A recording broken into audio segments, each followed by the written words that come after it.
Bismillahirrahmanirrahim. Alhamdulillahilladzi arsala rasulahu bil huda wa dinil haqq liyuzhirahu 'ala ad-dini kullihi walau karihal kafirun.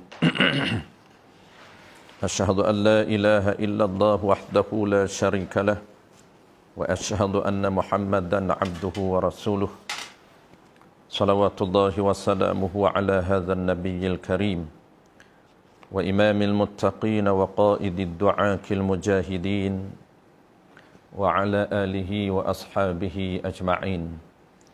Allahumma 'allimna ma jahilna wanfa'na bima 'allamtana waj'alna minal mukhlisin. Wa sallallahu ala sayyidina Muhammad wa ala alihi wa baraka wasallam. Walhamdulillahi rabbil alamin, amma ba'd.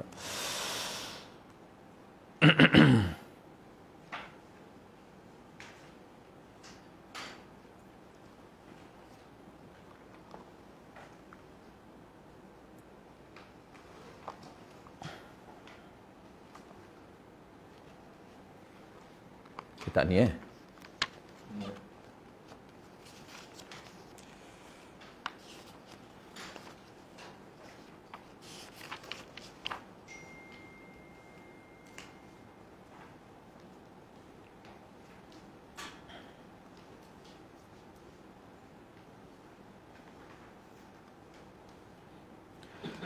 baik, terlebih dahulu marilah sama-sama kita menyatakan setinggi-tinggi kesyukuran kehadrat Allah Subhanahu wa taala kerana dengan limpah kurniaan Allah Subhanahu wa taala kita diberi kesempatan, peluang dan juga kekuatan oleh Allah Subhanahu wa taala untuk kita sama-sama berada dalam majlis ilmu pada pagi ini.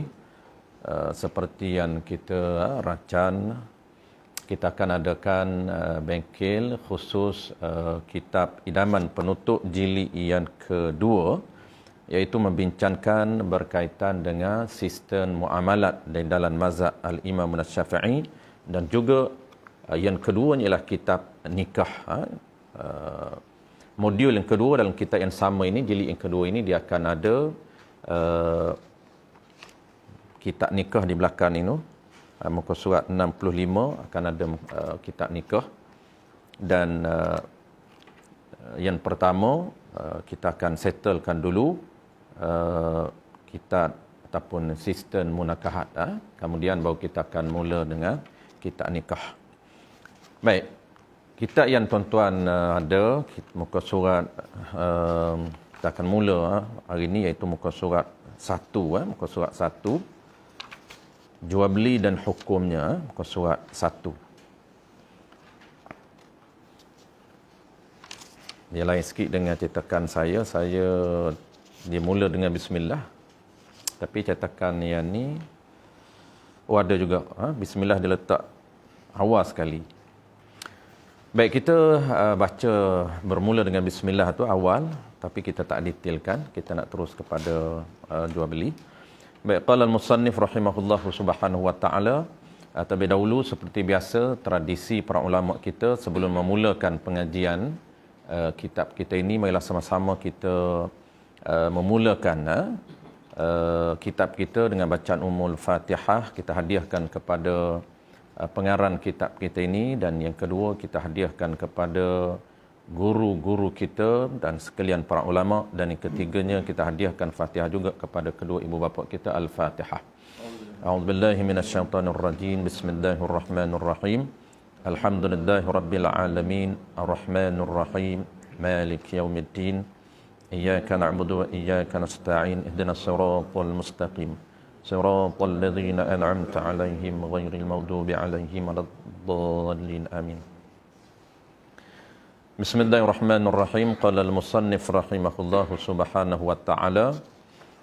Kita mulakan yang pertama tu, bismillahirrahmanirrahim. Bismillahirrahmanirrahim. Seperti biasa tumpuan, kita tidak berhajat untuk mendetailkan bagi menjimatkan masa kita, sebab dia sama saja konsep dia, sama konsep dia dengan kitab-kitab yang lain. Kita dah terbiasa dengan kitab yang lain, jadi pendetailan bismillah ini sama. Kalau kita belajar fiqh, cuma dia bezanya nisbah Kalau kita belajar tauhid, maka kita akan bahas bismillah ini dari sudut tauhid. Kalau kita belajar fiqh, maka kita akan bahas bismillah ini huraiannya dari sudut fiqh, dari sudut hukum, membaca bismillahirrahmanirrahim. Jadi kita tidak berhajat untuk mendetailkan. Cuma secara umumnya, gaya bahasa para ulama, dia akan memulakan penulisan kitab dia dengan, dia panggil pendahuluan. Pendahuluan. Jadi dia ada 3 pendahuluan. Ini gaya bahasa penulisan para ulama. Yang pertamanya dipanggil pendahuluan yang hakiki, pendahuluan yang sebenar-benar pendahuluan. Iaitu dia memulakan dengan penulisan kitab dia ini dengan bismillahirrahmanirrahim. Itu dia panggil pendahuluan yang hakiki. Yang kedua ialah pendahuluan yang kedua dipanggil pendahuluan majazi, iaitu alhamdulillah. Alhamdulillahi rabbil alamin. Baik. Bismillahirrahmanirrahim ini dia ada 2 sudut yang kita biasa bincang. Sudut yang pertamanya ialah ciri pengenalan terhadap ketuhanan. Sudut yang kedua ialah hukum membaca bismillah ataupun menulis bismillahirrahmanirrahim. Baik. Yang keduanya ialah pendahuluan yang kedua, ulama akan memulakan juga penulisan dia ataupun percakapan dia dengan alhamdulillah. Ini dia merupakan gaya bahasa dan juga merupakan dia panggil qudwah ataupun ikutan Nabi kita Muhammad sallallahu alaihi wasallam. Alhamdulillahi rabbil alamin. Segala puji lillahi. Jadi segala puji itu segala pujian 4. Alhamdulillah ini segala pujian 4. Puji Allah dengan Allah, puji Allah, dia panggil puji qadim dengan qadim, puji hadis dengan hadis, punya qadim dengan hadis, puji hadis dengan qadim, iaitu 4. 4 itu lillahi, lillah itu milik Allah Ta'ala. Bahasa kita dia panggil apa? Segala kepujian, kemuliaan, kebaikan. Segala kepujian, kemuliaan, kebaikan itu lillahi. Lam itu dia panggil lam lil istihqaq ataupun lam lil milki. Lam itu menunjukkan bahawa milik. Jadi semua kepujian, sama ada Allah puji diri dia, Allah puji makhluk, makhluk puji diri, sesama makhluk, makhluk puji Allah. Kesemua itu adalah lillahi, milik mutlak Allah Subhanahu wa taala. Siapa Allah Taala? Rabbi, yakni Tuhan. Alamin, yang mengurus segala alam. Semua alam, sama ada dia panggil alam manusia, alam syahadah, alam malakut, alam malaikat, alam jin, alam Jibril dan alam Sayyidina Muhammad ataupun Sayyidina Nabi kita Muhammad sallallahu alaihi wasallam. Kesemuanya 5 alam itu diuruskan oleh Allah Subhanahu wa taala. Baik, yang ketiga, pendahuluan yang ketiga. Wassalatu wassalamu ala sayyidina Muhammadin asyrafil mursalin wa ala alihi wa sahbihi ajma'in. Pendahuluan ketiganya wassalatu, dan bermula selawat dan salam. Ala sayyidina, ala ini turun ataupun diucapkan. Dengan ala dengan makna nazilun, ataupun turun ataupun diucapkan. Sayyidina ke atas penghulu kami, ketua kami, leader kami yang bernama Muhammad asyrafil mursalin, status dia semulia-mulia orang yang diutuskan, mursalin yang diutuskan. Jadi asyrafi itu status dia, semulia-mulia makhluk ataupun orang yang diutuskan oleh Allah Subhanahu wa taala. Tidak ada manusia yang, tidak ada makhluk yang paling mulia melainkan nabi kita Muhammad sallallahu alaihi wa ala alihi washabihi tabarakallah. Baik, serta yang ketiga tu pana. Jadi wassalatu wassalam ini seperti biasa dia panggil secara lafaznya, dia panggil seolah-olah macam nak memberitahu, tetapi insya'iyah makna. Tapi maknanya dia nak supaya kita berdoa, supaya kita selawat. Dari segi tulisan kita nampak macam sekadar tulisan wassalatu wassalam, bermula salawat dan salam itu ke atas Nabi kita. Tetapi maknanya, dari sudut insya'u maknan, maknanya dia nak supaya kita menulis ni ataupun kita mendengar ini, kita turut mengucapkan, turut berselawat ke atas Sayyidina Nabi kita Muhammad sallallahu alaihi wasallam. Jadi kita juga tuan-puan nak merekahkan masa, kita tak bahas apa maksud selawat dan juga apa maksud salam dan juga apa rahsia selawat dan salam untuk menjimatkan masa, sebab kita dah biasa dengan kitab-kitab lain. Baik. 3 serta 3 pendahuluan menjadi panggil tradisi penulisan para ulama ataupun sunnah para ulama kita. Kenapa? Kerana dia mengikut ittiba' Rasul, mengikut gaya bahasa penulisan dan juga percakapan yang digunakan oleh Rasul. Sebab itu kata para ulama, sunat kita memulakan pendahuluan percakapan kita ataupun apa saja urusan dan aktiviti buat kita, sunat kita mulakan dengan sekurang-kurang bismillahirrahmanirrahim, dan afdalnya kita merakunkan ketiga-tiga. Bismillahirrahmanirrahim, alhamdulillahirabbil alamin, wassalatu wassalamu ala asyrafil anbiya'i wal mursalin, amma ba'd. Baru kita mula bercakap. Tapi panjanglah tuan-puan. Jenuh orang nak menunggu. Barulah kita tanya apa khabar. Bismillahirrahmanirrahim. Mula assalamualaikum. Sebelum tanya apa khabar tu, bismillahirrahmanirrahim, alhamdulillahirabbil alamin, wassalatu wassalam. Orang kata nak baca khutbah ke apa ni haji ni? Kita sekurang-kurangnya kita boleh mulakan dengan dia panggil permulaan yang hakiki, iaitu sekadar bismillahirrahmanirrahim, dapat pahala sunat walaupun tak sempurna. Baik, kita terus kepada pendahuluan penulis.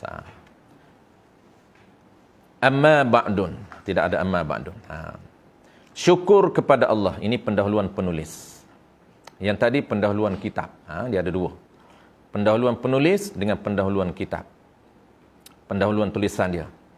Syukur kepada Allah bahawa penggal pertama, ini jilid pertama, idaman penutup pada menhuraikan yang kusuk. Ini nama kitab dia, idaman penutup pada menhuraikan yang kusuk.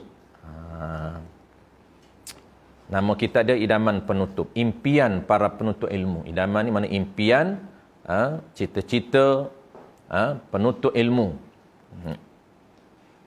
Pada menhuraikan yang kusuk, dia tolong menhuraikan ibarat-ibarat gaya bahasa kita asal yang agak sukar untuk dipahami dalam bahasa yang moden ataupun bahasa yang mudah. Sebab kitab dia ini rujukan dia ataupun ringkasan daripada kitab Matla'ul Badrain wa Majma'ul Bahrain. Itu kitab asal dia. Jadi dia bantu kita, penulis ini, dia bantu kita untuk lebih mudah kita faham ibarat-ibarat yang kusuk, ibarat-ibarat yang sukar, dengan menghasilkan tulisan dalam bentuk gaya bahasa dan gaya bahasa moden. Baik. Dia agak special kita ini sebab satunya ringkasan daripada kitab yang mu'tabar, iaitu Matla'ul Badrain. Yang keduanya rujukan dia menggunakan kitab Arab yang mu'tabar dalam mazhab kita. Antaranya ialah yang menggunakan kitab I'anatut Talibin, Syekh Bakri Shatta, syarah bagi Fathul Mu'in, Syekh Zainuddin Al-Malabari. Kitab yang kedua menjadi rujukan dia ialah kitab Al-Baijuri Ibnu Qasim. Itu antara kitab popular, level sederhana dalam mazhab kita, Al-Imam Asy-Syafi'i. Baik. Bahagian ibadat dengan pertolongan Allah Ta'ala telah tamat. Syukur. Jilid yang pertama, bahagian ibadat telah tamat. Mudah-mudahan apa yang terkandung di dalamnya dalam jilid yang pertama bahagian ibadat itu diharapkan jadi panduan yang berguna kepada pembacanya. Amin. Maka mulai dari 11 Rejab 1403 bersamaan dengan 24 April 1983 berikut pula penggal yang kedua, ini jilid yang kedua, bahagian muamalat. Ataupun dengan ibarat yang lain disebut urus niaga. Dan segala yang bersangkut paut dengannya dengan muamalat dan babun nikah. Dalam modul, dalam jilid yang kedua ini ada dua tajuk ataupun 2 modul, iaitu modul muamalat dan juga bab nikah, rubuk nikah. Jadi dia panggil apa? sistem syariat kita lengkap.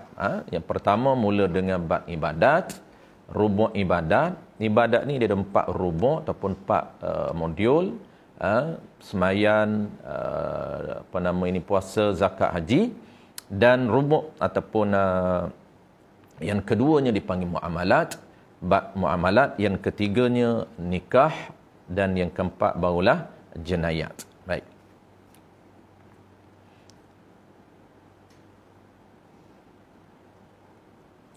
Jual beli dan hukum. Baik, kita nak terus masuk kepada jual beli dan nikah. Jadi muamalat ini ataupun kita panggil sistem pengurusan harta benda dalam Islam ataupun kita panggil sistem ekonomi Islam ini, dia ada lebih kurang 20 tajuk lebih, 20 topik lebih.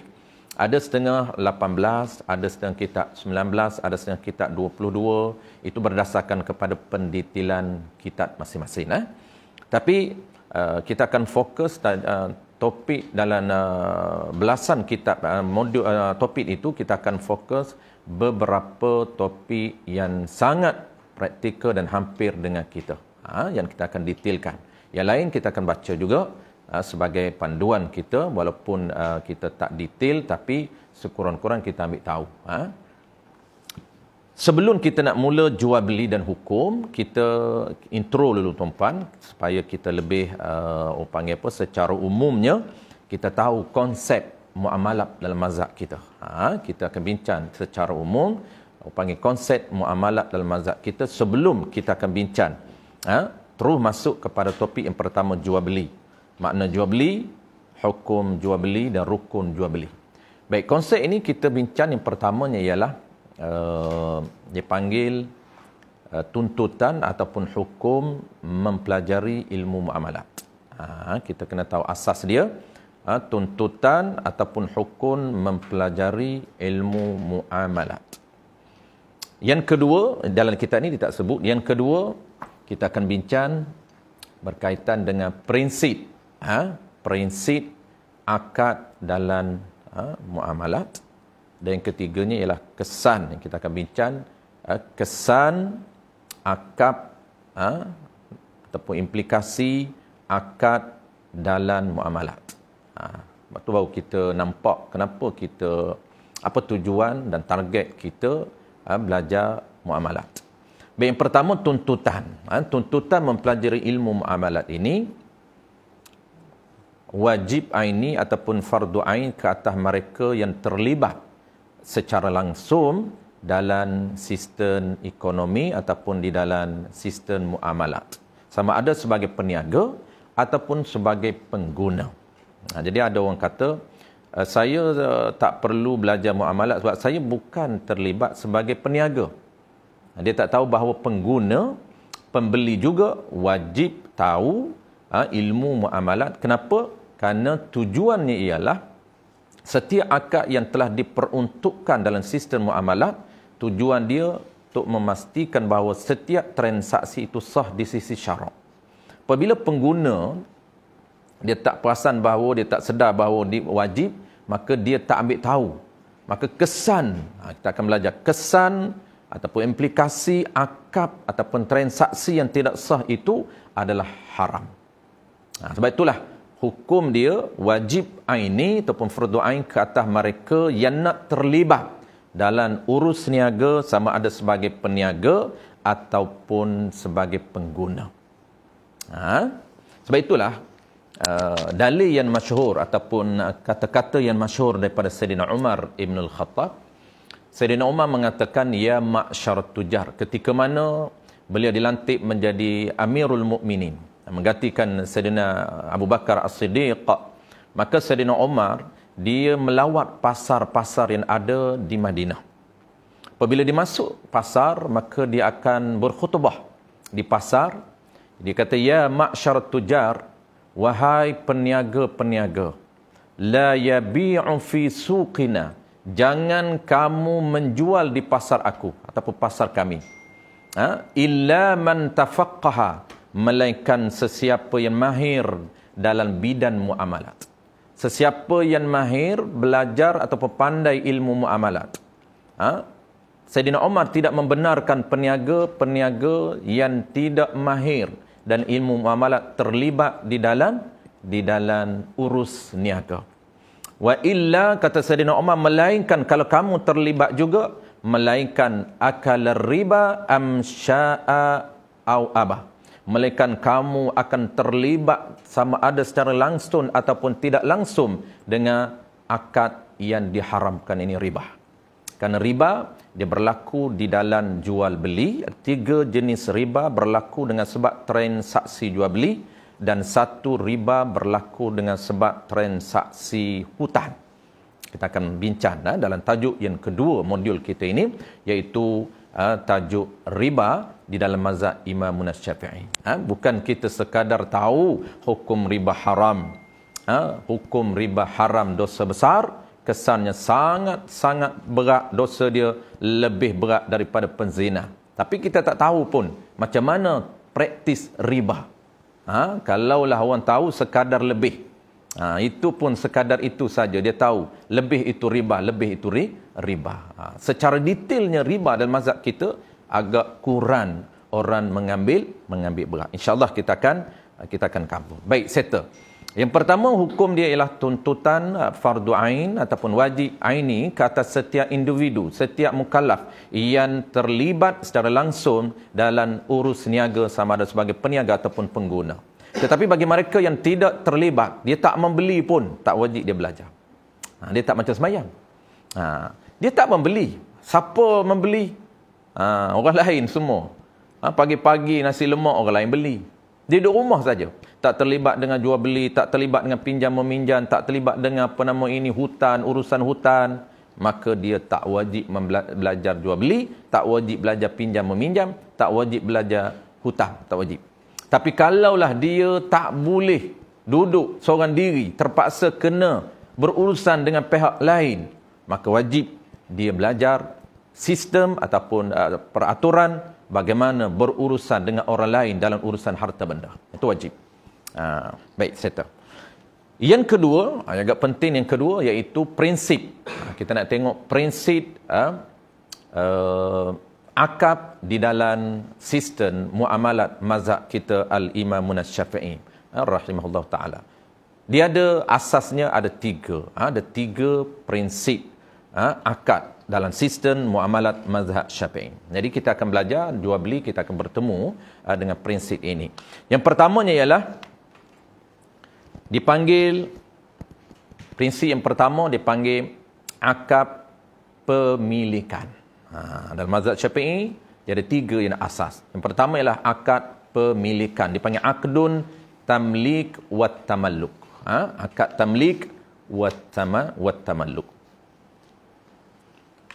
Akad tamlik wat tamalluk ini ataupun dipanggil akad pemilikan, iaitu akad pertukaran milik. Akad pertukaran milik antara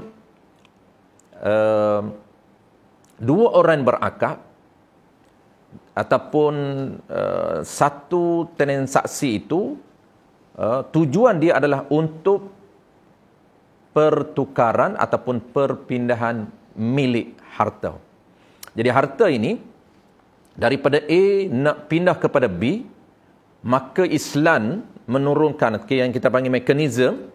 Islam menyediakan mekanisme untuk apa? Sebagai proses harta A kepada B pastikan milik sah. Maka akad yang diperuntukkan inilah yang kita kena tahu. Apabila kita nak pindah milik harta, maka kita mesti pilih akad yang diperuntukkan dalam sistem muamalah yang termasuk dan akad milik. Banyak akad milik. Hampir 9 ke 10. Antaranya akad jual beli dipanggil akad milik. Akad hutan dipanggil akad milik. Akad sewa dipanggil akad milik.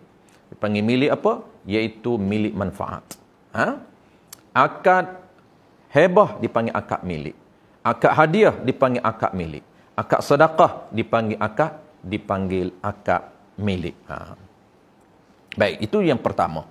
Jadi contoh dia, akad milik ni, kita akan belajar, dipanggil tajuk yang pertama dan akad milik yang sangat dasar iaitu jual beli.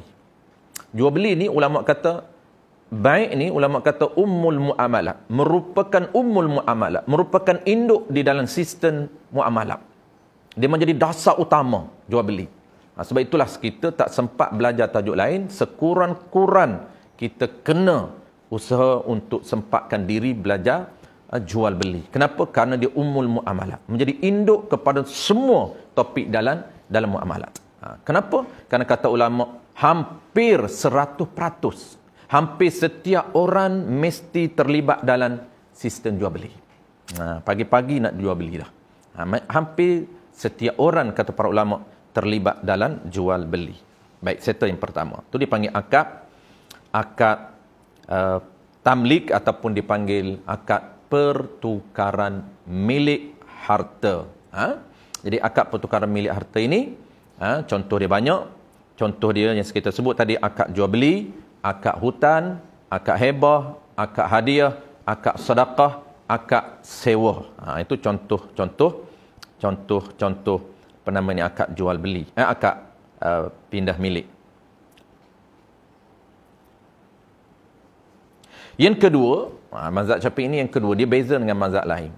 Jadi kalau mazhab lain, dia lebih orang panggil apa? Dia lebih mudah untuk mengkategorikan harta. Dia beza di mana antara 4 mazhab ni? 3 mazhab lagi dia berbeza dengan satu mazhab kita. Sebab tu dalam kitab muamalah biasa kita akan bertemu dengan istilah a'immatul arba'ah.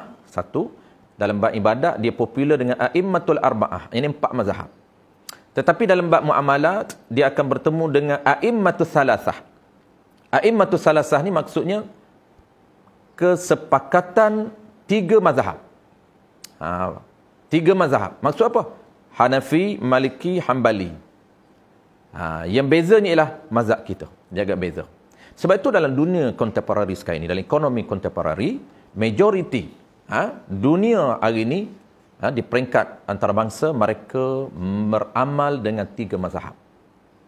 Dalam dunia orang panggil ekonomi ataupun dalam sistem muamalat, mereka beramal, hampir semua mereka beramal dengan Hanafi, Maliki dan Ahmad bin Hanbal, termasuk negara kita. Sebab tu perbankan ataupun produk-produk di bank dan juga produk-produk lain, takaful dan sebagainya, mereka akan beramal dengan mazhab Hanafi dan Maliki. Jadi kita akan sebut di mana dia punya perbezaan dia. Tapi kita, apabila kita mazhab Syafi'i, maka kita adab etika dia ialah kita mesti beramal mendahulukan mazhab kita selagi mana kita boleh beramal. Apabila situasi yang terdesak, ketika itu barulah kita boleh tukar. Kita boleh tukar. Tapi kita tahu sebagai panduan umum, kita ambil tahu ke semua. Ambil tahu ke semua. Supaya kita tak nak berlaku sebagaimana dunia hari ini.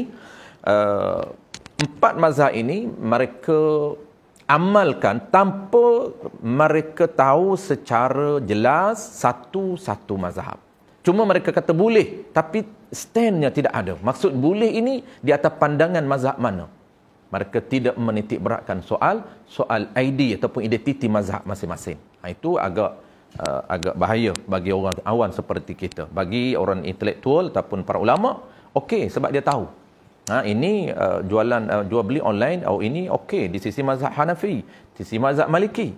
Tapi bagi kita, apabila kita kata mazhab jual beli online boleh, sekadar boleh saja. Kita tak tahu boleh itu mengikut qaul yang mana. Itu penting. Kita torib ataupun cara style pembelajaran kita, pengajian kita akan fokus kepada mazhab kita terlebih dahulu. Baik. Apa yang membezakan di antara akad pertama ini, di antara mazhabnya ialah di dalam kategorikan harta. Mazhab Syafi'i dia ada takrif ataupun makna harta di sisi mazhab Syafi'i. Sebab itu akad pemilikan ini khusus. Akad pemilikan khusus diperuntukkan untuk pertukaran milik harta dengan harta yang lain. Kalaulah sesuatu benda itu dikategorikan harta di sisi Imam Syafi'i, maka boleh digunakan akad milik. Akad milik ni apa dia? Antaranya lah jual beli. Okey, settle yang pertama. Yang kedua nama dia ialah akad, kalau tadi dia panggil prinsip pertama dia panggil akad tamlik. Yang kedua dia panggil akad naqlul yadi. Ini dalam mazhab Syafi'i. Dalam mazhab Hanafi dia jarang digunakan. Mazhab Syafi'i. Yang kedua, prinsip yang kedua nama dia adalah aqdun naqlul yadi. Dalam bahasa kita dipanggil apa? Dipanggil akad pengurusan harta, ataupun dipanggil akad pertukaran mengurus, bukan pertukaran milik. Tidak. Islam tidak membenarkan satu benda ini diberi milik. Tidak. Hanya diberi hak untuk mengurus. Sebab itu tidak dinamakan milik, tetapi dinamakan hak. Jadi dalam istilah muamalat, dia beza di antara milik dengan hak. Di antara hak dengan milik dalam muamalat mazhab kita, Al-Imam Syafi'i, dia beza. Tapi dalam mazhab lain, dia tak beza. Dia sama. Baik. Apa dia? Naqlul yad ini, ataupun kita panggil akad pertukaran kuasa mengurus, ataupun akad pertukaran hak mengurus. Jadi akad ini disediakan untuk mengurus ataupun tukar kuasa mengurus sesuatu benda yang bukan harta. Apabila dia bukan harta di sisi Imam Syafi'i, maka tidak boleh digunakan akad tamlik. Tidak boleh digunakan akad pertukaran milik. Mesti guna akad naqlul yad, ataupun dipanggil akad pertukaran kuasa mengurus. Contoh mudah. Contoh dia ialah sekiranya sesuatu benda itu bukan harta. Apa dia bukan harta? Seperti najis. Maka najis tidak termasuk harta di sisi mazhab Syafi'i. Maka tidak boleh dijual beli najis. Tidak boleh dihadiah najis. Kerana hadiah itu akad milik. Tidak boleh disewa. Tak boleh. Kalau benda itu najis. Contoh gitar. Najis ni contoh pertama. Contoh keduanya, suatu benda yang tidak ada manfaat. Suatu benda yang tidak ada manfaat. Baik. Kita ambil contoh pertama dulu. Contoh pertama apa dia? Najis. Maka najis ini, di dalam mazhab Syafi'i, dia tak boleh dinamakan harta. Kenapa? Kerana ta'rif harta dalam mazhab Syafi'i, dia panggil apa? Harta ini mesti sesuatu benda yang suci dan ada manfaat. Yang kata maliyah ini ma yumkinu tasarruf. Suatu benda yang dibenarkan untuk milik dan sesuatu benda yang ada nilai. Kita akan belajar secara detail. Benda apa yang ada nilai. Sekiranya benda itu tidak ada, benda itu bukan suci, ataupun benda itu bukan, dia panggil apa, bukan suci, ini najis, ataupun benda yang tidak ada nilai, maka tidak dinamakan harta. Apabila tidak dinamakan harta, tidak dibenarkan untuk pindah milik. Tapi kita nak guna juga najis, maka diperuntukkan ataupun disediakan akad dalam mazhab kita, nama dia adalah naqlul yadi.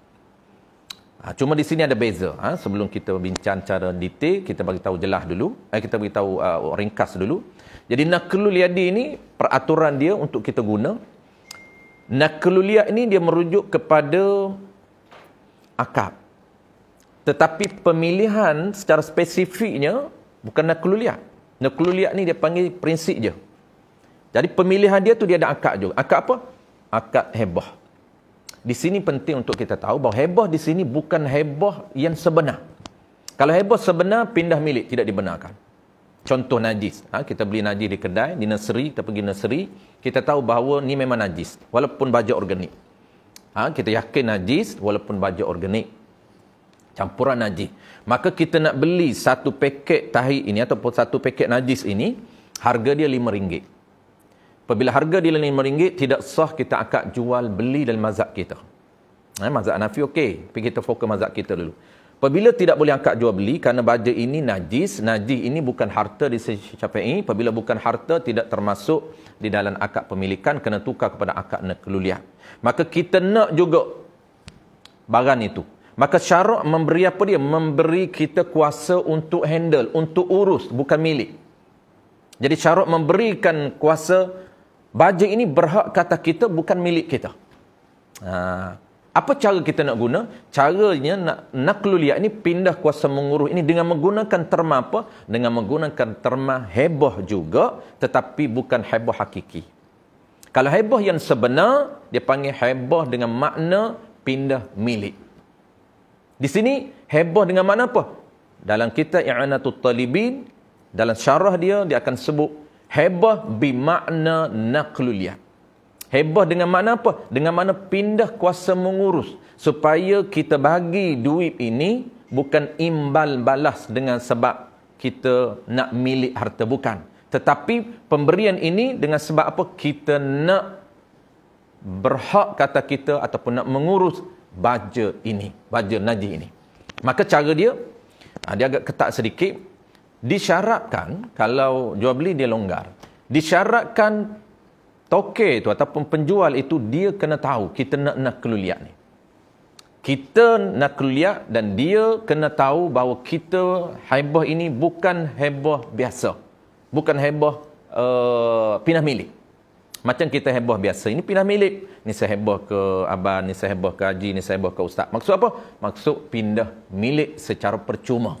Dipanggil pemberian pertukaran milik secara percuma. Bila iwadin. Dia panggil pertukaran milik bila iwadin tanpa ada imban balas. Kita beri percuma tanpa ada sesuatu benda. Baik. Adapun nakluliyah, dia kena tahu bahawa kita nak pindah kuasa mengurus, bukan nak jual beli. Kita kena deal dulu. Okey, saya bukan nak jual beli ni. Saya beri kat you ni sebagai heboh saja. Untuk saya boleh milik, saya boleh apa ni dapatkan benda ni. Sebut nakluliyah bukan dia tahu. Nak tokey tu non-Muslim. Lagi dia tak tahu. Nakluliyah. Tapi kalau jual beli dia pun terror. Dia pun akad jual beli. Kita orang Melayu je tak ada akad jual beli. Terbalik pula. Baik, settle tuan-tuan. Itu contoh pertama. Banyak lagi contoh kita akan bincang dalam tajuk yang khusus. Dia panggil baran ikhtisas. Hampir 7 jenis baran ikhtisas. Satunya ialah najis. Banyak lagi lain. Baik. Okey, prinsip yang ketiga sebelum kita nak masuk jual beli. Prinsip yang ketiga. Prinsip yang ketiga dipanggil akad, dia panggil akdun izalatul milki. Akdun izalatul milki. Iaitu dalam bahasa kita, bahasa Melayu, dia panggil apa? Dia panggil akad izalatul milki, melepaskan ataupun menghilangkan milik. Akad melepaskan ataupun menghilangkan milik. Yang tadi akad pemilikan, kita nak jadi milik. Yang kedua akad perpindahan kuasa mengurus untuk yang bukan najis, bukan suci, benda najis. Sebab tu kita akan teliti dalam penggunaan istilah kita. Apabila kita kata ini milik saya, kita tahu itu refer kepada sesuatu yang sesuatu harta dalam mazhab Syafi'i yang boleh dibenarkan milik. Sebab tu kita kata ini milik saya. Kalau najis tak boleh kata ini milik saya. Kalau najis kita kata ini hak saya. Tak perlulah double, tak perlulah ini hak milik saya, tak payahlah dua-dua. Kalau hak milik. Dan terma muamalah dia beza hak dengan milik. Jadi ini hak saya, ini milik saya. Cuma dia nak takkid orang kita kan, hak milik saya. Hak milik. Ni kabun sekali dua-dua. Tak cukup satu. Baik. Dia macam biasalah tuan-tuan orang Melayu kita ni, dia suka double, takkid. Saya yakin dan percaya. Sama je. Percaya dengan yakin. Yakin bahasa Arab. Percaya sepenuhnya. Yakin ni percaya yang sepenuhnya. Saya yakin dan percaya. Alim ulama sebut 2 kali. Alim fa'il, ulama masdar. Baik. Jadi yang ketiganya nama dia ialah akad pelupusan milik ataupun menghilangkan milik ataupun melepaskan milik. Apabila milik kita, sesuatu itu menjadi milik kita, bukan hak kita. Apabila sesuatu itu milik kita, maka kita nak lepaskan dia. Maksud kita nak hilangkan milik, tak menjadi milik kita. Kita lepaskan. Maksud lepas, bukan pindah milik. Kalau pindah milik kepada orang, itu dia panggil akad perpindahan milik. Ini bukan. Ini lepas tanpa menjadi milik sesiapa. Kita nak lepas benda ini tanpa menjadi milik sesiapa. Itu dia panggil akad pelupusan milik ataupun akad menghilangkan milik. Contoh macam mana? Contoh paling mudahnya ialah, yang praktikalnya ialah, kita pergi memancing. Ataupun tak kisahlah, menjala ke memancing ke. Di laut. Laut itu status dia ialah harta mubah. Jadi harta ni tuan-puan, secara umum status harta ada 3. Ini kena sangat alert kita dengan apa nama ini, harta. Sebab kalau itu harta orang, sangat berhati-hati. Tak kisahlah apa pun. Nak parking, kena teliti. Nak parking tempat orang ke, nak parking tempat awam. Kerana harta ni ada 3 status. Yang pertama, status harta ini ialah milik individu. Milik individu. Milik individu ni tak haram menggunakan tanpa izin. Mazhab Syafi'i, izin dia nak izin dia yakin, tak boleh zon. Yakin macam mana? Dengan lafaz dia. Kalau dia senyap, tak boleh guna. Mereka ada situasi, kita akan belajar akan datang, zon dibenarkan juga dalam mazhab Syafi'i. Dalam mazhab Syafi'i secara umumnya, sebelum kita detailkan, secara umum, sebelum menggunakan harta milik orang, mesti mendapat izin secara yakin. Apa yakin? Lafaz dia. Kita minta, dia beri tak? Ya. Kalau dia senyap, itu zon. Andaian sangkaan kita dah minta, dia senyap, mungkin dia benar. Itu ada situasi tertentu saja dibenarkan zon. Baik, itu kalau milik orang. Yang kedua, status harta yang kedua ialah dia panggil jihah ammah. Jihah ammah ni, dia panggil harta milik organisasi ataupun dia panggil harta milik umum. Harta milik umum. Apa contoh harta milik umum? Contohnya ialah pertama, milik umum ini harta syarikat. Harta syarikat. Kita bekerja dengan orang majikan kita. Itu harta majikan. Harta majikan, dia bukan individu seorang kontrol, tidak. Dia ada beberapa orang yang akan buat keputusan terhadap harta itu. Dia panggil harta umum. Pertama contoh dia ialah harta majikan. Ataupun dipanggil harta organisasi. Yang keduanya ialah harta umum ni, contoh yang kedua dipanggil harta masjid dan surau, termasuk jihah ammah. Jadi ada tata cara pengurusan harta surau dan masjid. Ini sangat penting bagi AJK Masjid.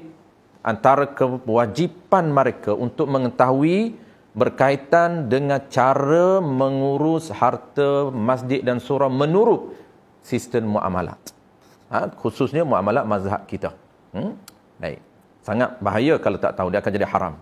Sebab itu kata ulama, orang yang diberikan tugas mengurus harta awam ini, sama ada harta masjid, surau dan harta organisasi, dia akan risiko untuk dapat pahala besar dan risiko untuk dapat haram. Silap dia buat, haram, dosa besar, dan silap dia buat, kena cara dia buat, akan dapat pahala besar. Terutama tuan-tuan orang tak tahu tata cara pengurusan harta majikan, dana rakyat, sama juga. Kerajaan termasuk umum juga, termasuk dana rakyat, mesti tahu mengurus. Bahaya, tanggungjawab di hadapan Allah Ta'ala sekiranya dia mengurus dana rakyat tidak mengikut sistem muamalat. Contoh, saya bagi satu contoh tuan-tuan, pengurusan harta surau yang agak kita buat secara pelanggaran muamalat secara terbuka. Dia, harta surau ini dia ada 2 kategori. Pertama dipanggil harta surau, harta masjid. Yang kedua dipanggil harta harta umum. Maksud apa harta umum? Iaitu dana infak umum. Infak umum ni untuk anak yatim, untuk asnaf, untuk segala bentuk apa saja pemberian kepada anak qaryah. Dia panggil umum. Tapi kalau harta itu harta masjid yang tidak didetailkan umum, yang tidak dikategorikan umum, maka cara penggunaan dia kena tahu kepentingan ataupun dipanggil maslahah masjid dan surau. Tak boleh guna lain. Kadang-kadang tuan-puan, orang infak untuk surau dan masjid, bukan umum. Untuk surau dan masjid, tiba-tiba dia guna untuk anak qaryah dia. Bagi kepada anak qaryah dia untuk apa? Untuk anak qaryah yang susah, yang miskin. Itu haram. Kenapa? Ini harta masjid dan surau untuk kepentingan masjid dan surau. Maka di dalam sistem muamalat kita akan belajar apa maksud kepentingan. Kepentingan surau dan masjid tidak termasuk kebajikan sosial anak qaryah, tidak. Kalau kita guna minda kita ataupun akal kita, ada orang AGU, ada satu surau tuan-puan, dia dihantar kepada saya, EJK hantar. Dia kata, Ustaz, kami dapat banyak feedback daripada jemaah yang komen ataupun komplain EJK yang tak nak membenarkan EJK surau luluskan dana untuk kebajikan sosial. Jadi komplainlah EJK jemaah kata duit surau banyak, kenapa tak benarkan, tak bagi anak-anak jemaah yang susah, anak yatim, patut berikan kepada anak yatim, patut berikan kepada jemaah asnaf duit surau. Mereka tak tahu cara. Sebab itu penting untuk kita tahu. Sebab itu kalaulah yang terbaiknya ialah buat dua dana. Pertamanya dana masjid, dana surau. Yang keduanya dana awam ataupun dana am. Dana umum ini kita boleh gunakan untuk apa saja. Tak perlu detailkan. Buat dana umum saja. Kalau detail khas, itu dia panggil hebah khas. Kita akan belajar. Contoh kita buat tabun khas. Nama dia tabun itu ialah tabun asnaf. Haram kita gunakan untuk lain. Hanya dibenarkan untuk asnaf saja. Kenapa? Kerana di dalam isu infak, orang yang infak itu ketika dia infak, dia akan nampak apa? Dia akan niat hati dia untuk asnaf. Haram kita guna untuk arah lain. Kita akan bincang satu topik tuan-tuan insya-Allah. Sampai satu topik dia hebah. Hebah ini ada beberapa jenis. Ada hebah yang khas, ada hebah yang am, ada hebah bisawabin dan ada hebah bisyara ataupun bita'yin. Hebah bita'yin haram ataupun wajib kita mengikut ta'yim yang digunakan, yang ditetapkan. Contoh dia, saya beri kepada ustaz. Ustaz Hazrul, ini saya hebah kepada ustaz untuk isi minyak saja. Haram kata ustaz menggunakan duit hebah saya lain daripada isi minyak. Kenapa? Kerana ini hebah bita'yin. Dia menentukan, dia nak pahala hanya isi minyak. Tak nak pahala lain. Tiba-tiba kita buat mengetel. Tiba-tiba kita beli baju. Tiba-tiba kita beli air. Haram. Begitu jugalah dana-dana. Kita mengurus dana-dana awam. Teta tuan-puan. Jadi contoh apa? Contoh kita pergi. Kita dah tahu status harta ni ada 3. Pertama, status harta ini individu. Milik individu. Yang kedua milik am tadi kan. Milik am. Contoh milik am tadi harta majikan. Yang keduanya harta surau dan masjid. Okey. Jadi contoh majikan ni tuan-puan termasuk juga asalkan majikan, tak kisahlah. Termasuk juga parking. Parking ni dia harta siapa? Walaupun kerajaan, tapi kerajaan sab kepada kerajaan tempatan. Macam majlis daerah kan. Kerajaan tempatan ni dia ada majlis daerah. Kalau Putrajaya dipanggil Perbandaran Putrajaya. Maka milik mereka. Jadi apabila kita nak park di mana-mana, kita kena tengok kalau percuma boleh. Kalau bayar, wajib bayar. Kenapa? Kerana ini harta majikan. Bukan harta milik individu dan bukan milik yang ketiganya, bukan harta milik orang. Harta yang ketiga apa? Dia ada 3 status. Status yang ketiga, harta dalam dunia ini nama dia ialah harta mubah. Pertama milik individu, yang kedua milik am, yang ketiganya ialah harta mubah. Tidak menjadi milik sesiapa. Tidak ada milik. Kalau tadi milik majikan. Yang pertama milik individu. Yang ketiga tidak menjadi milik sesiapa. Maksud tidak menjadi milik sesiapa ini, dia menjadi milik kerajaan. Bukan milik majikan, bukan milik individu, tetapi secara umumnya dia menjadi milik kerajaan. Mana contoh dia? Contoh sungai. Itu dia panggil harta mubah. Sungai, harta mubah. kolam yang tidak menjadi milik sesiapa, tanah tu tanah kerajaan, dan kerajaan tidak mencegah untuk guna, maka termasuk harta mubah.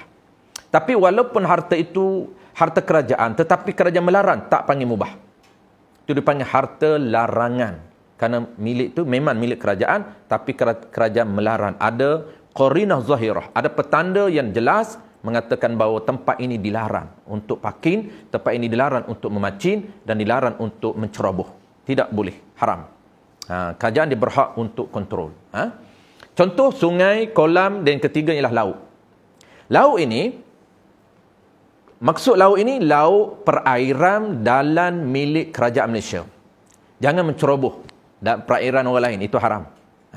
Sebab kita rakyat Malaysia, maka kita dibenarkan untuk orang panggil apa? Berada dalam wilayah ataupun perairan Malaysia saja. Baik. Apabila kita pergi ke sungai, kita pergi ke laut, maka apa saja barang dalam laut, ikan dan sebagainya, termasuk harta mubah. Maksud dia, termasuk harta yang harus kita milik tanpa perlu minta izin terlebih dahulu. Kenapa tak perlu minta izin? Kerana harta ini harta yang diharuskan. Tidak ada larangan daripada pihak penguasa. Tidak ada larangan. Apabila kita tangkap ikan di perairan kita, maka dapat ikan itu, kita qabak, kita pegang ikan itu menjadi milik kita, ikan tu. Milik kita. Milik sesiapa yang pergi memancing. Tak haram dia memancing. Dia menangkap ikan macam nelayan-nelayan, taklah haram. Apabila dia pegang saja ikan tu, maka ikan tu dipanggil milik sempurna dia. Boleh tak dia nak lepaskan milik? Boleh. Tiba-tiba daripada milik dia, dia nak izalatul milki, nak lepaskan milik, tak nak jadi milik sesiapa, lempar balik dalam laut. Apabila dia lempar dalam laut, jadi bukan milik sesiapa, mubah balik. Itu contoh aqdun izalatul milki. Tapi jangan memancing di kawasan harta milik orang. Itu haramlah. Contohnya kolam orang, haram. Jangan buat mubah. Contoh kolam yang mubah ini, sekiranya tidak menjadi milik sesiapa, kolam itu berada di dalam kawasan kerajaan dan kerajaan tidak mencegah, boleh ambil. Apa lagi mubah, tuan-puan? Mubah ini tanah kerajaan yang tidak ada larangan dan cegahan daripada kerajaan. Boleh. Ada orang tanya, di Putrajaya, tuan-puan, banyak tempat-tempat tanah reserve kerajaan, antaranya di Presiden 11. Ada orang tanya, Ustaz, dia boleh tak kami nak bercocok tanam? Selesai petang-petang, tak ada kerja petang-petang nak keluar peluh, nak bercocok tanah reserve kerajaan. Jawab dia, harus sekiranya tanah itu mubah. Sebab tu kena tahu status ini. Kalau status mubah, bukan milik majikan, bukan milik individu, sah kita guna. Harus kita guna. Dengan syarat, reserve itu tidak ada larangan. Kalaulah larangan, sama ada dia letak signboard, larang menceroboh, ataupun dia tak letak signboard, tapi kita dapat info daripada mana-mana, kata bahawa di sini kerajaan tak benarkan, haram. Kalau ada larangan, haram kita guna. Tapi kalau tidak ada larangan, maka boleh kita tanam. Apabila kita tanam bercocok di atas tanah mubah, tanah itu mubah, pokok itu milik kita. Tanah bukan milik kita, pokok milik kita, buah milik kita. Haram kata orang lain pergi ambil tanaman ataupun buah-buahan itu. Kenapa? Kerana walaupun tanah mubah, tapi pokok itu milik orang. Kita akan belajar tajuk khusus dia, iaitu dia panggil jual beli buah di atas pokok. Tajuk yang keempat ke yang kelima saya tak ingat dalam modul kita ini, jual beli buah di atas pokok. Jadi ada isu tanah itu milik orang, pokok milik orang, buah milik orang. Ada 3 owner.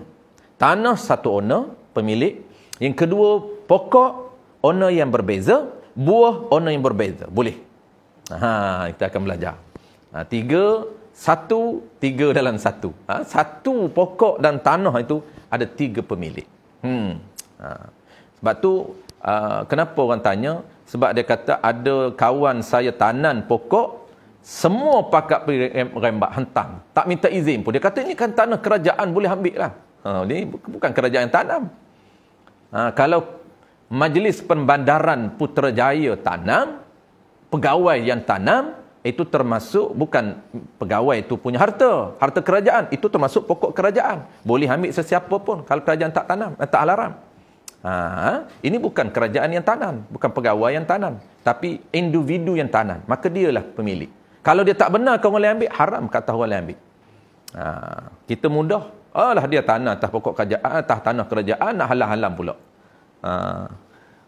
Tak apalah sebab dia tanam tu satu isu yang berbeza. Isu yang lainnya kita nak milik harta itu kena tahu. Apabila kita tahu pengurusan muamalah, kita lebih alert dan lebih concern. Boleh tak ambil ni? Apa status harta ni? Status harta ni, tanah ni mubah, tapi pokok ni milik orang.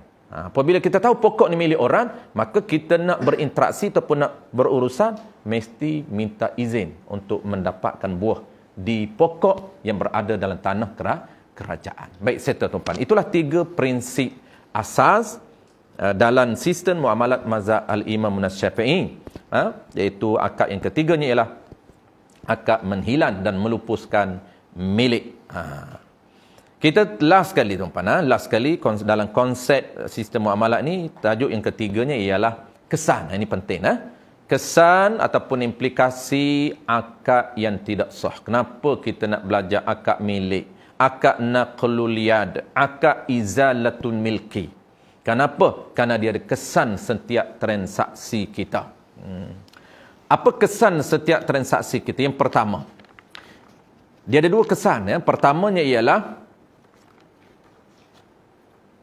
dia panggil kesan pertukaran milik atau perpindahan kuasa yang tidak sah dan yang sah. Ada 2. Kesan yang pertama, sekiranya akad pemilikan ataupun akad pertukaran menguruh kuasa yang tidak sah.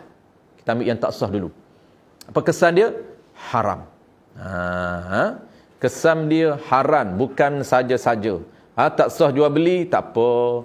Tak, dia haram. Kita nak mengelakkan daripada haram, waktu kita belajar.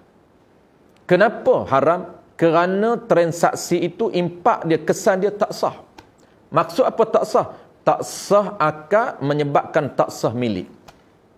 Sebab akad ini akad pemilikan. Apabila tak sah akad menyebabkan tak sah kita milik.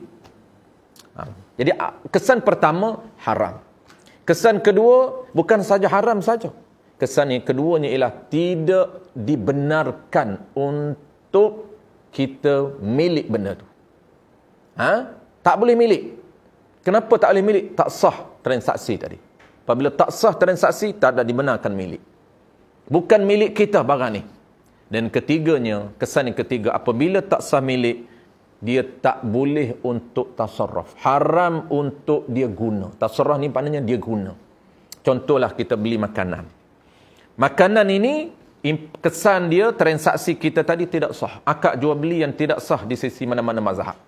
Ataupun mazhab kita, mazhab al-Imam Syafi'i. Apabila tak sah, haram.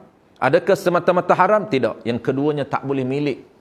Barang tu bukan milik kita. Kuih ni bukan milik kita. Nasi ni bukan milik kita. Buku ni bukan milik kita. Yang ketiga, bukan milik kita. Dan yang ketiganya tak dibenarkan untuk tasarruf ataupun tasarruf. Yang ini untuk guna. Kalau makanan tak boleh makan. Kalau benda tak boleh guna. Kalau guna, haram. Dia samalah, cuma sama dari satu pihak. Tak sama secara keseluruhan.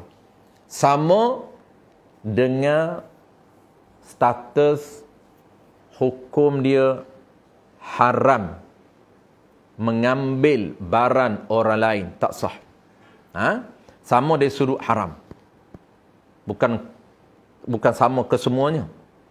Sama dari sudut haram, sama dari sudut tak boleh milik, sama dari sudut tak boleh guna. Kita curi barang orang. Apabila barang yang dicuri, status dia apa? Status dia tak sah. Yang kedua, tak boleh milik. Bukan milik kita barang yang dicuri itu. Status yang ketiganya, tak boleh guna barang yang dicuri. Haram kalau dia guna barang yang dicuri. Sama. Nanti dia panggil, kita akan bincang akan datang. Akad yang tak sah ini, dia panggil al-maqud bi'aqdi fasidin kal-maghsubin. Al-maqud, benda yang diakad. Price dengan barang. Al-maqud, Benda yang diakad tu, akad apa? Fasidin. Akad yang tak sah tu makna fasidin. Kal maghsubin, samalah ataupun seperti barang yang dicuri. Maghsub, barang yang dirampas. Sama di sudut apa? Sama di sudut sama-sama haram, sama-sama tak boleh milik, sama-sama tak boleh tasarruf. Cuma dari segi hakiki, dari segi realiti yang sebenar, dia beza di antara haram curi dengan haram akad tak sah. Beza dari segi mana? Keringanan. Itu saja. Tapi haram tetap haram. Maknanya kita melakukan perkara haram. Melakukan perkara dosa. Mencuri pun benda dosa. Akad yang tidak sah pun benda dosa. Walaupun orang kata saya bayar Ustaz. Apa lagi nak? Orang jahiliah pun macam tu juga. Dia bayar. Dia kata saya dah bayar. Dia dah bagi barang. Apa lagi saya nak? Naknya ialah ikut sistem syariat. Kerana syariat menurunkan undang-undang dan peraturan. Yang kita panggil mekanisme itu. Yang kita panggil terma-terma yang kita kena pilih. Dasar apa yang kita pilih supaya sah barang ini. Itu yang kita nak. Dia tanya, nak apa lagi? Saya dah bayar. Apa lagi dia tegur-tegur orang? Marah juga. Kita kata akad jual beli tak sah. Dah bayar dah. Dia kata, apa lagi yang susahnya? Barang dia bagi kat saya bagi duit kat dia. Nanti kita akan belajar. Haram itu, tapi keringanan dia lebih ringan dosa. Dia berbanding curi.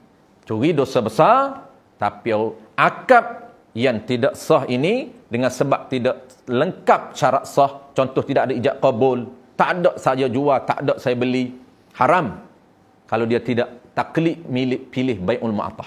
Sebab tu kita nak bincang, kalau tak boleh jual beli yang sebenar, akad pilihan yang kedua bai'ul mu'attah, tak boleh bai'ul mu'attah, akad jual beli yang ketiganya ialah akad pilihan yang ketiganya ialah hebah ataupun hebah bisawabin, ataupun akad hutan. Banyak pilihan yang kita akan belajar. Baik, settle teman. Kesan yang pertama. Kesan yang kedua, apa dia? Yang keduanya ialah, baik, kesan pertama tadi kita ulang balik. Kesan pertukaran milik atau pindahan kuasa yang tidak sah menyebabkan haram. Termasuk dalam kaedah umum, tiap-tiap ibadah dan akad yang fasidah haram. Tiap-tiap ibadah ataupun tiap-tiap akad yang fasidah haram. Baik. Kalaulah yang kedua, contoh yang kedua. Yang kedua ni dia barulah kita excited nak belajar. Kalau akad itu sah, kita follow semua syarat-syarat. Akad jual beli yang sah. Apabila akad jual beli itu sah, maka pertamanya semata-mata akad itu ada pahala. Duk ingat, pahala ini sembahyang saja. Pahala ini sedekah saja. Pahala ini hebah saja. Pahala ini infak hadiah saja. Jual beli, akad jual beli tak ada pahala. Nak ada pahala apa? Dia kata habis duit. Dia dapat habis duit. Yang dapat barang dia tak nampak. Saya bayar 100, dapat barang ni je dia kata. Jadi orang yang tak nampak ni tuan, sebab itu dia tidak ada semangat dan motivasi untuk belajar. Sebab Islam menyediakan sistem muamalah ini satu usaha untuk kita create pahala. Bukan sahaja pahala itu dihasilkan daripada ibadah, tapi pahala boleh dihasilkan daripada sistem muamalah. Pahala boleh dihasilkan daripada sistem munakahat. Semata-mata akad nikah itu dapat pahala. Tak bergaul lagi, tak muamalah lagi. Semata-mata akad itu akad yang sah.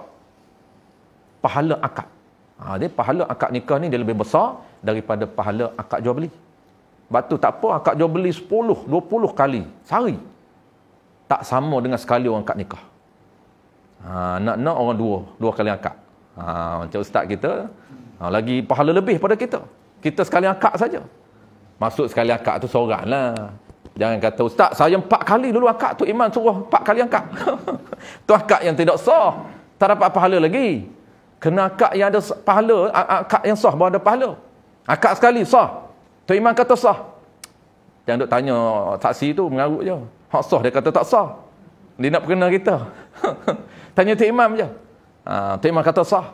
Saksi kata, sedapnya ulang sekali lagi. Nak kira sedap. Yang kita berpeluh lah.